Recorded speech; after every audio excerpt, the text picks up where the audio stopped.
tiens à le féliciter parce que c'était un peu difficile pour lui de préparer le match en si peu de temps. Mais il l'a bien fait. Maintenant, on va se concentrer sur mardi pour pouvoir gagner, Inch'Allah. Vous l'avez dit, c'était difficile de préparer ce match en si peu de temps. Aujourd'hui, la préparation, vraiment, comment vous l'avez vécu ensemble avec le nouveau staff qui a été mis en place? Ouais, ça a été difficile. Vous savez, quand vous perdez un coach comme Aliou Cissé aussi rapidement, brutalement, et qu'on n'a même pas pu le saluer, c'est un peu difficile. Mais voilà, on est des professionnels. On sait qu'on est là pour notre pays, pour le peuple, au service de l'État. Et aujourd'hui, on l'a montré sur le terrain. Ça a été difficile à préparer, mais je pense qu'on a fait du bon travail tout au long de la semaine. Je pense que vous l'avez vu aussi en venant aux entraînements, ça s'est très bien passé dans la bonne humeur, très sérieux sur le travail. Donc là, je suis fier de mes joueurs. Voilà, on a fait du bon travail. Maintenant, il faut continuer à bien travailler. On sait que c'est que le premier match, mais il y a un match mardi très important qui va nous permettre de se qualifier. Merci. Donc on va tout faire pour ça et j'espère qu'on gagnera mardi, Inch'Allah. Merci à vous. Donc kontaan rek xam nga kontaan bu baax a baax ne suma premier bii la bu yaagoon naa ko boo def mais xam nga yàlla mu dogal amul quoi mooy maa ngi sant yàlla bu baax xob ne bëri na si topp. Selon toi, lan moo taxoon boobu ba tey Nicolas dugalu woon ni Sénégalais yëpp di la xaar ngay dugal chaque week-end presque avec Chelsea di def match yu mag mais ak Sénégal ñu gis ni Nicolas da doon peine à marquer des buts. Selon toi, lan moo taxoon?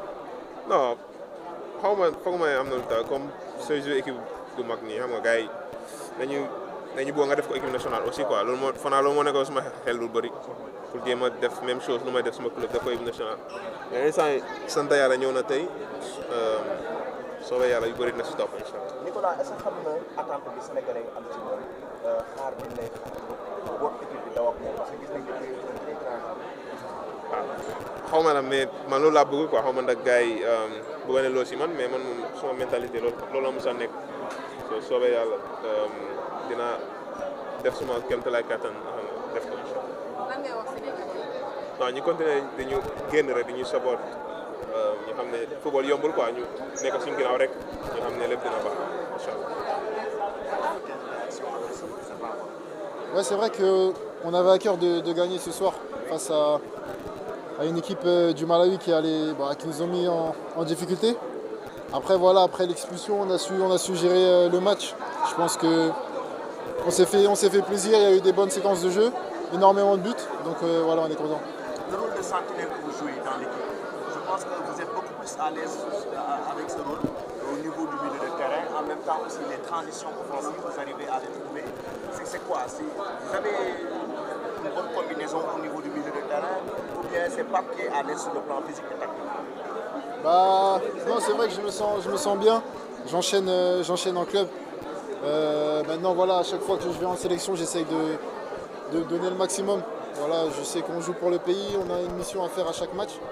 Donc voilà, j'essaye de me donner à fond, et comme mes coéquipiers, tout simplement. Le but inscrit, le magnifique but qui a été inscrit, qui a enflammé le stade aujourd'hui ce soir.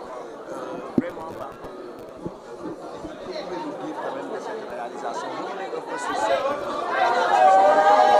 Non, c'est vrai que voilà, je suis content parce que voilà, c'est quelque chose que je travaille.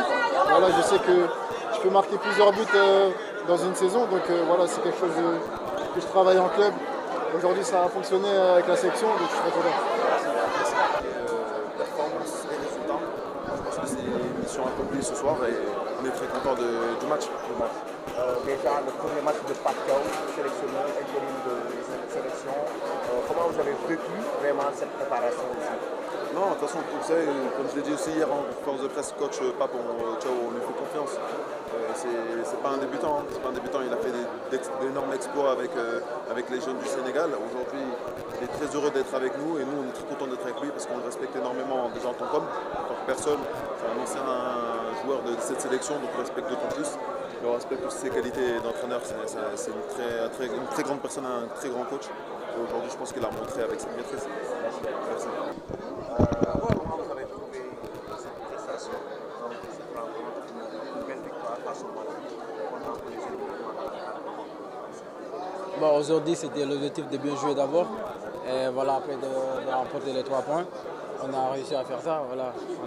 J'espère que le public est content de ce qu'on a produit aujourd'hui. Parce que c'était notre objectif de créer beaucoup d'occasions et de marquer des buts.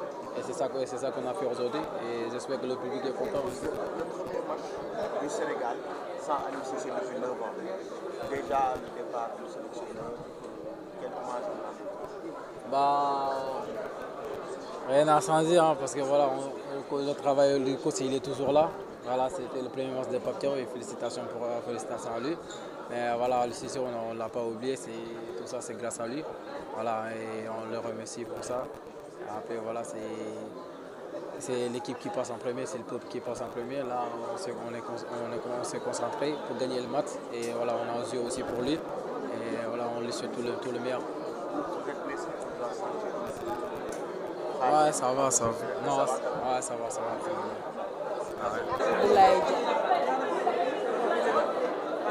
Boulaye nanguwul wax de kenn xamul lu mu la wax nii ñu xaar ñaxate pour mën a am réaction. Meuse.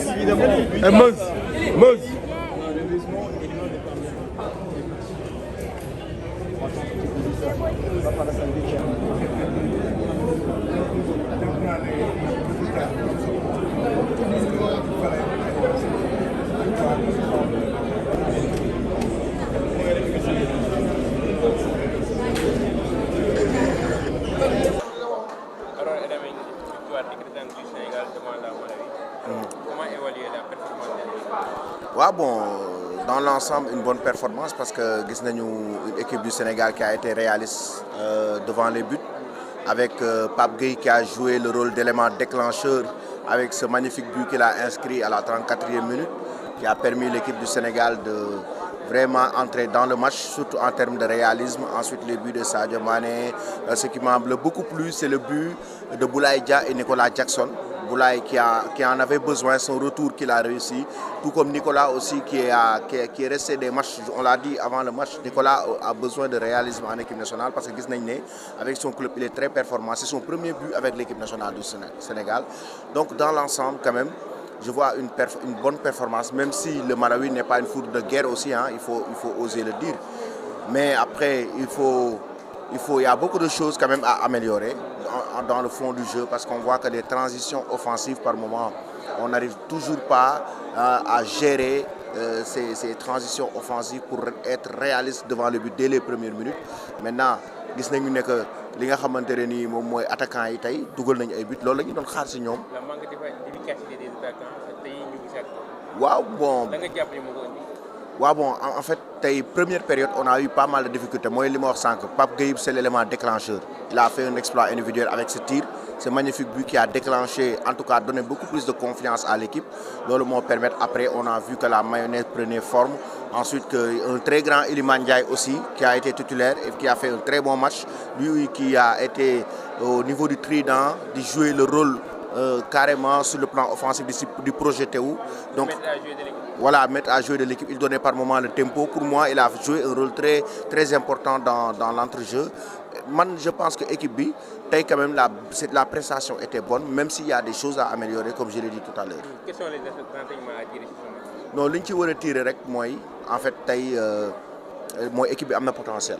Il y a de jeunes joueurs très talentueux. Mais aussi, il ne faut plus être dépendant de Sadio Mané comme on l'était avant. Mais Sadio Mané le jeu. Bon, pas pionner le jeu, mais en fait, on est beaucoup plus. On le fait.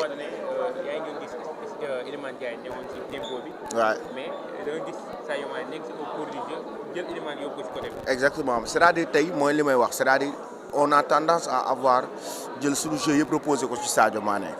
Donc pour moi, ce n'est plus le moment. Maintenant, il faut que des joueurs comme Iliman Ndiaye prennent leurs responsabilités. Des joueurs comme Ismaïla Sarr, comme Nicolas Jackson prennent leurs responsabilités. Sadio Mané a fait ce qu'il devait faire. Il fait ce qu'il doit faire. Il accompagne. Il fait des efforts sur le plan physique. Maintenant, il faut que les jeunes aussi nous suivent. Un joueur comme Sadio Mané, il a toujours été performant donc, avec cette équipe du Sénégal. Donc il a été aussi très très très important dans cette équipe nationale du Sénégal. Pour moi aussi, il faut que Yeneni nous suivent. Il faut que les joueurs comme Iliman Ndiaye, des joueurs comme Nicolas Jackson, des joueurs comme vraiment Ismaïla Sarr di gën a jël seeni responsabilités par rapport à cette équipe nationale du Sénégal. La prestation de Formose. Bon, Formose quand même, j'ai pas été trop satisfait de sa prestation parce qu'on a vu que par moment les dédoublements, il ratait les centres. Formose quand même c'est un professionnel. Il doit s'appliquer à le faire. Des centres en mouvement, Formose doit savoir le faire. Formose day génn ci côté bi am bu leer nañu war a def un très bon centre après on ne comprend pas, il doit s'appliquer. Aujourd'hui Aliou Cissé avait confiance en lui ba indi ko mu nekk le seul latéral droit de l'équipe.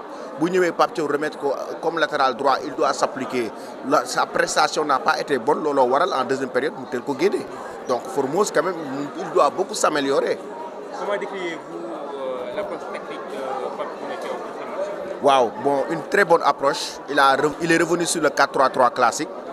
Maintenant, je ne dirais pas que c'est parfait, c'est excellent, mais quand même, c'est une approche qui permet sur le plan défensif quand même de boucher les intervalles, de jouer en bloc et en même temps aussi d'attaquer de la plus belle des manières. Maintenant, il faut que, pour que l'approche lui gën a baax, il faut que l'attaquant yi di dugal.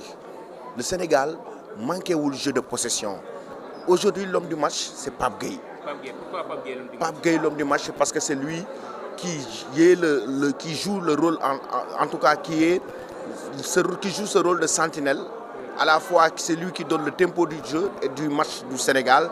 Et en même temps, en termes de possession, il sait comment gérer son équipe. Et au niveau du milieu de terrain, on a un joueur qui est très à l'aise techniquement. Son but a été magnifique. En début, Pape Gueye aujourd'hui c'est lui qui a donné, qui est l'élément déclencheur, hein, avec ce magnifique but qui a donné confiance à l'équipe. Donc pour moi, aujourd'hui des joueurs comme ça, avec le rôle qu'ils jouent, il faut devant des attaquants qui marquent des buts. Des attaquants qui marquent des buts. Parce que tu as des milieux de terrain talentueux, Lamine Camara, comme tu l'as vu, Pape Gueye, le trio, Iliman Ndiaye, Gana Gueye Dougou, renforcé avec son expérience. Donc il faut que les attaquants marquent. Ismaïla Sarr, il faut qu'il soit beaucoup plus percutant que ça. Percutant. Des fois, on ne le comprend pas. Les attaquants, ils sont assidus devant les buts, du Google ay buts. Pour moi, ce que nous fait, l'équipe est sur les rails. Pour une dernière, la gestion de l'équipe et les changements opérés par Pape Thiaw. Ouais, bon, de très bons changements. Changements réussis d'ailleurs. Parce que nous avons vu que Dougal Boulaye Dia Dougal. On dit nous sommes d'accord le fait que nous jouions comme latéral droit. Ouais, mais il fallait faire sortir Formose. Il n'y avait pas une autre option. Il fallait faire sortir Formose qui ne marchait pas. Donc il fallait mettre Habib Diarra qui battait pas sur ce poste. Après pour les prochains matchs, maintenant il faut aller chercher d'autres latéraux droits. Par exemple, au niveau du championnat local sénégalais, pourquoi pas? On a de très bons latéraux. Donc on peut se renforcer. Non, le Sénégal manquait au latéral en Europe. Donc pour moi, dans l'ensemble, Pape Thiaw a géré ce match. Parce que c'était une lourde pression sur Pape Bouna Thiaw. Boko xolé sax xamné li pression bu mag la won ak polémique bi amone Aliou Cissé dem ñu jox ko équipe ak moment biñ ko jox mu gérer ko gagner 4-0 pour une première prestation. Pour man il faut féliciter Pape Thiaw, l'encourager et que comme li mo waxone rek ñu bayé ko mu liggéey dal. Merci beaucoup.